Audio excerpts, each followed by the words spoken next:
নমস্কার বন্ধুরা, আমি পিকলু হালদার। আপনারা দেখছেন আমার ইউটিউব চ্যানেল এগ্রিকালচার টাক্স।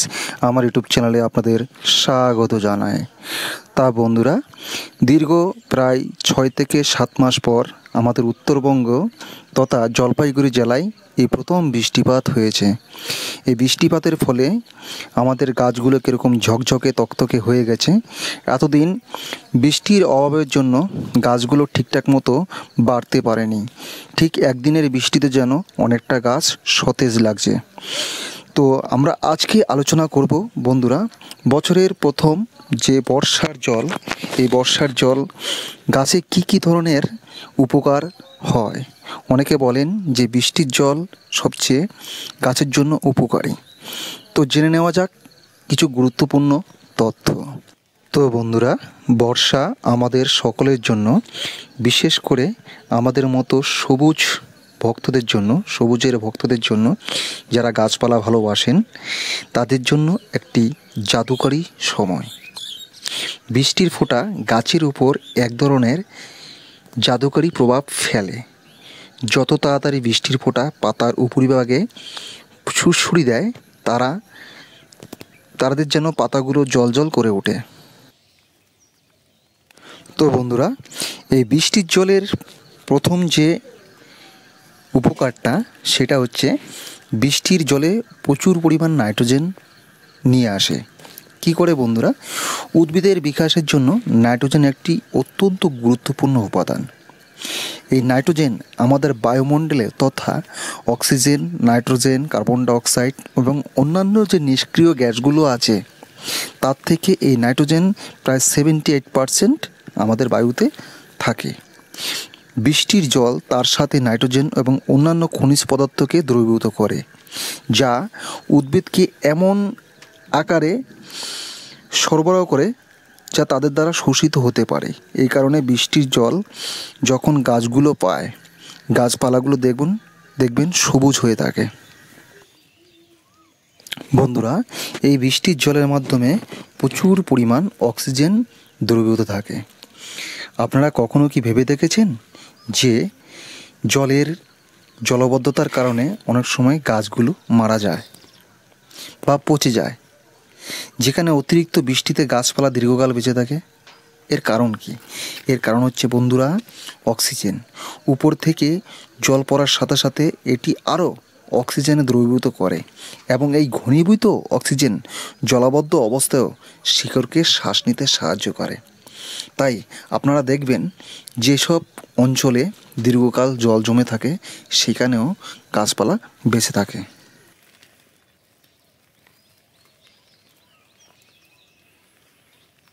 বন্ধুরা, বৃষ্টির জলের আরেকটি কারণ হচ্ছে, ভালো উপকারিতা দিক হচ্ছে এর পিএইচ বজায় রাখে। পিএইচ কথাটা হচ্ছে বন্ধুরা প্রোটন অফ হাইড্রোজেন। আমাদের বাগানে প্রায় সব গাছপালার সামান্য অম্লীয় অর্থাৎ অ্যাসিডের মাত্রা বেড়ে উঠতে সাহায্য হয়। ভূগর্ভস্থ জল বা কলের জল প্রকৃতিতে কী হয়? সামান্য ক্ষারীয় হয়। ক্ষার মানে কি বন্ধুরা এখানে বুঝতে হবে? অবশ্যই কষা। অ্যাসিডিটির কারণে পাইপের ক্ষয় রোধ করার জন্য এটি করা হয়। বৃষ্টির জলের পিএইচ 7-এর কম। আপনারা সকলে জানেন যে পিএইচ একটি স্কেল যেটি আপনার ক্ষার এবং অ্যাসিডের মাত্রা নিয়ন্ত্রণ করে। যেখানে পিএইচ যদি 7 হয়, তখন সেটা বুঝতে হবে না অম্ল না ক্ষার। এটি হচ্ছে কি প্রশম। যদি 7-এর বেশি হয়, তখন বুঝতে হবে বন্ধুরা আপনার এটি ক্ষার। আর যদি 7-এর কম হয়, তখন বুঝতে হবে এটি অম্লত্বের পরিমাণ আস্তে আস্তে 7-এর থেকে যত কম হবে তত বেশি হবে। তো বৃষ্টির জলের পিএইচ 7-এর কম অর্থাৎ কি সামান্য অম্লীয়, যা এটিকে উদ্ভিদের জন্য আরও উপযুক্ত করে তোলে। এবার বন্ধুরা, আমরা আরেকটি যে পয়েন্ট আলোচনা করব, সেটি হচ্ছে এই গাছপালার জন্য আমাদের অতি গুরুত্বপূর্ণ একটি পয়েন্ট। যেমন দীর্ঘকাল যদি বৃষ্টি না হয়, তখন কি হয় বন্ধুরা? প্রচুর পরিমাণ ওই গাছের পাতায় বা ডালে বা ফুলে বা ফলে প্রচুর পরিমাণ সূক্ষ্ম সূক্ষ্ম ধূলিকণা যুক্ত হতে থাকে। এর ফলে কী হয় বন্ধুরা, সময়ের সাথে সাথে ধুলো এবং অন্যান্য কণা পাতার পৃষ্ঠে লেগে থাকে। এটি কী হয়, সালোক সংশ্লেষের কার্যক্ষমতা হ্রাস করে। আপনারা প্রত্যেকে জানেন যে এই সবুজ উদ্ভিদগুলো সূর্যালোকের উপস্থিতিতে সেখান থেকে সালোক সংশ্লেষ করে। সালোক সংশ্লেষ করার পর তারা খাদ্য খাবারগুলো উৎপন্ন করে। কিন্তু পাতায় যেহেতু একটি ধুলোর আস্তরণ লেগে থাকে, সেক্ষেত্রে তার কার্যক্ষমতা মানে সালোক সংশ্লেষের কার্যক্ষমতাটা দিন দিন হ্রাস পায় এবং কী হয়, পাতাগুলো নিস্তেজ দেখায়। যখন বৃষ্টির ফোঁটা পাতার পৃষ্ঠে পড়ার সাথে সাথে এটি পরিষ্কার করে এবং তাদের একটি উজ্জ্বল চেহারা দেয়। বর্ষা মরশুমে বৃষ্টির জল ব্যারেলে সংরক্ষণের চেষ্টা করুন। যেটা কী হবে বন্ধুরা, যা আপনি আপনার বাড়িতে জল সংগ্রহের ব্যবস্থা এটি ব্যবহার করে অন্যান্য গাছে এটা প্রয়োগ করতে পারেন। তো বন্ধুরা, অবশ্যই বৃষ্টির জলে অনেক উপকারী পদার্থগুলো আছে, যেমন কি nitrogen, potash, sodium, magnesium, sulphate, nitrate ion, যা বৃষ্টির জল আমাদের নদীর জল অথবা কলের জলের থেকেও বেশি পুষ্টি সমৃদ্ধ। এই কারণে বর্ষাকালে গাছের পাতাগুলো আরও চিরসবুজ হয়ে ওঠে। আপনারা একটু খেয়াল করলেই দেখবেন, বিশেষ করে বৃষ্টির পর গাছগুলো কীরকম চিরসবুজ, যেন নতুন যৌবনে তারা পা দিয়েছে, এরকম মনে হবে আপনার। বৃষ্টির জল আরেকটা আমাদের যে উপকার করে সেটি হচ্ছে বন্ধুরা, দীর্ঘদিনের গাছের কোনো একটি পুরনো রোগ, যেমন বিভিন্ন পোকামাকড়, বিশেষ করে চুষি পোকাগুলো প্রচুর পরিমাণে অ্যাটাক করে। এই বৃষ্টির জলের সাথে এগুলো ধুয়ে পড়ে যায় এবং পাতাগুলো খুবই মসৃণ, খুব সুন্দর হয়। দেখুন বন্ধুরা, সামনে যেটা দেখতে পাচ্ছেন এগুলো আমার মাল্টা লেবু গাছ। দেখুন কত সুন্দর লাগছে, পাতাগুলো সব নুয়ে নিচের দিকে ঝুলে পড়ছে। এখানে প্রচুর পরিমাণ ফুল আছে, ফল সেট হয়ে গেছে এবং দেখুন ঝিরিঝিরি বৃষ্টি পড়ার ফলে পাতাগুলো কীরকম চকচকে লাগছে। দেখুন ফুলগুলো কত সুন্দর এবং ফলের দেখাও মিলছে। আর এখানে আরেকটা কাজ অবশ্যই করতে হবে, বৃষ্টির জল যেমন আমাদের উপকারে লাগে, ঠিক তেমনি বিভিন্ন ধরনের ফাঙ্গাস বয়ে নিয়ে আসে। এই সময় বৃষ্টি থেমে যাওয়ার পর আপনাদের বিভিন্ন ধরনের যে ফাঙ্গিসাইডগুলো আছে, এই ফাঙ্গিসাইডগুলো অবশ্যই আপনাদের স্প্রে করতে হবে। সেটি সকাল হোক অথবা বিকাল হোক, অবশ্যই বৃষ্টির পর। আর বর্ষার সময় অবশ্যই যে কোনো ধরনের কীটনাশক বা ছত্রাকনাশক স্প্রে করার সময় অবশ্যই আপনাদের যে জিনিসটা করতে হবে সেটি হচ্ছে স্টিকার বা আঠা স্প্রে করে দেবেন। দেখুন আমার এখানে কিছু পরিমাণ লেবুর গুটি জড়েছে, প্রচুর পরিমাণ ফুল পড়ে গেছে। এগুলো অবশ্যই ফল সেট হওয়ার পর পড়েছে। এই বৃষ্টিতে আবার কিছু সমস্যা হয়, বিশেষ করে লেবু গাছের ক্ষেত্রে। সেটা হচ্ছে এই যে ফুলগুলো একত্রিত অবস্থায় যখন থাকে, অতিরিক্ত বৃষ্টিপাতের ফলে ফুলগুলো পরস্পরের গায়ে লেগে গিয়ে বা ওখানে বিভিন্ন ছত্রাকের জন্ম দেয় এবং বিভিন্ন পোকামাকড় সৃষ্টি হয়। তো আমাদের যে কাজটা করতে হবে, বৃষ্টি থামার পর অন্ততপক্ষে একবার ভালো ধরনের ছত্রাকনাশক, বিশেষ করে কপার অক্সিক্লোরাইড এবং সঙ্গে একটি অ্যান্টিব্যাকটিন দিয়ে টোটাল গাছটাকে ভালো মতো স্প্রে করে দিতে হবে। পাতার উপর এবং নিচ, ফুল এবং ফলের গায়ে যেন খুব সুন্দরভাবে পড়ে। তাহলে কী হবে বন্ধুরা, এই যে বৃষ্টির ফলে যে ফুলগুলো একত্রিত অবস্থায় হয়ে গেছিলো, সেগুলো যেন না নষ্ট হয়। দেখুন এগুলো ফলগুলো অলরেডি সেট হয়ে গেছে এবং এগুলো মটর দানা হয়ে গেছে।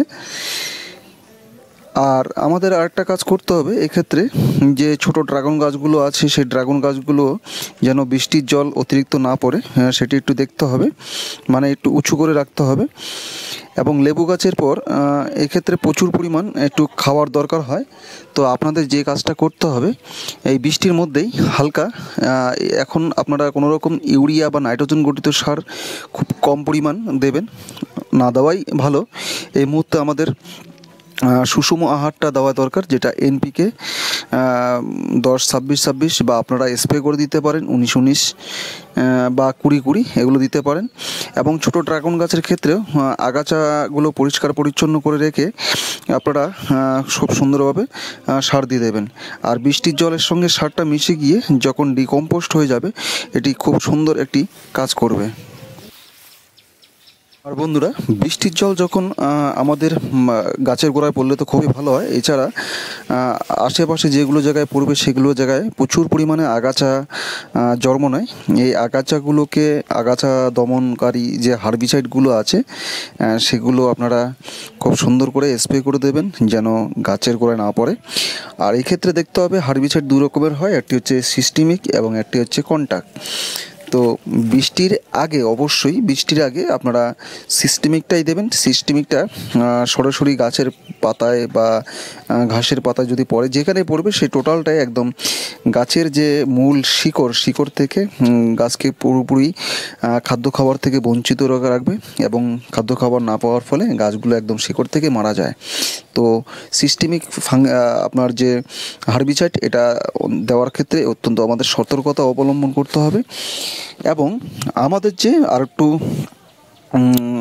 হার্বিসাইডটা আছে সেটা হচ্ছে কন্টাক্ট। এটি শুধুমাত্র যেমন প্যারাকুইট এই জাতীয় যে হার্বিসাইডগুলো আছে বা ঘাস মারাগুলো আছে এগুলো ঘাসকে জ্বালিয়ে দেয়। তো এগুলো আপনাদের অবশ্যই স্প্রে করুন। দেখুন আমাদের গাছগুলো কত সুন্দর সবুজ এবং ফুল ফলে ভর্তি হয়ে গেছে। মালটা লেবু, কমলা লেবু সব কিছুই আমাদের কাছে অ্যাভেলেবেল আছে। এবং দেখুন পাতাগুলো পুরোপুরি নুয়ে পড়ছে। এই যে দেখুন এখানে পোকা অলরেডি অ্যাটাক করেছে এবং ফুলগুলো ঝরে যাচ্ছে বা ফলগুলো ঝরে যাচ্ছে। দেখুন কত সুন্দর লেবুর ফুল এবং খুব সুন্দর একটি গন্ধ বেরোচ্ছে এবং মাটির সোদা গন্ধের সাথে দেখুন প্রচুর পরিমাণে লেবু ফুল। আর লেবু ফুলগুলোর একটা বৈশিষ্ট্য হচ্ছে এগুলো আপনার ব্যাচ টু ব্যাচ আসে, একসাথে কখনো ফুলগুলো আসে না। দেখুন আমাদের শুধুমাত্র বাগিচা ফসলের উপর ডিপেন্ড করলে হবে না, এক্ষেত্রে আমাদের ড্রাগন মালটা বা অন্যান্য বাগিচা ফসলের পাশাপাশিও আমাদের টুকটাক অন্যান্য যে 12 মাসের সবজি, এই সবজিগুলো আমাদের করা অত্যন্ত দরকার। দেখুন আমি ড্রাগন মালটার পাশাপাশি করলা লাগিয়েছি এবং করলা যে সিজনাল এটি খুবই প্রচুর দাম পাওয়া যায়। প্রথম অবস্থায় আমরা এটি 60 থেকে 70 টাকা করে বিক্রি করছি এবং বর্তমানে বাজার দর খুবই ভালো, 30 থেকে 35 টাকা করে পাচ্ছি। তো ভাবুন আমাদের এক বিঘা জমি থেকে প্রায় 5 থেকে 6 কুইন্টাল করে একবারে মাল ওঠে। দেখুন প্রচুর পরিমাণ মাল, করলাগুলো কত সুন্দর সতেজ লাগছে। এরকম যদি আপনারা 1.5 থেকে 2 বিঘা করেন তাহলে আপনাদের ড্রাগন এবং মালটা এগুলো তো সিজনাল ফল, অফ সিজনে আপনাদের এই যে বাগিচা ফসল করে এগুলো আপনার ওই যে আপনার সংসার খরচ থেকে শুরু করে আপনার বাগানের পরিচর্যা এগুলো আপনি ব্যাকআপ দিতে পারবেন। তো আশা করি আমি যেটা বোঝানোর চেষ্টা করছি সেটা বুঝতে পারছেন। কখনোই একটা ফসলের উপর ডিপেন্ড করা যাবে না। তো বন্ধুরা আজকে এই পর্যন্তই, দেখা হবে পরের ভিডিও। সকলে ভালো থাকবেন, ধন্যবাদ।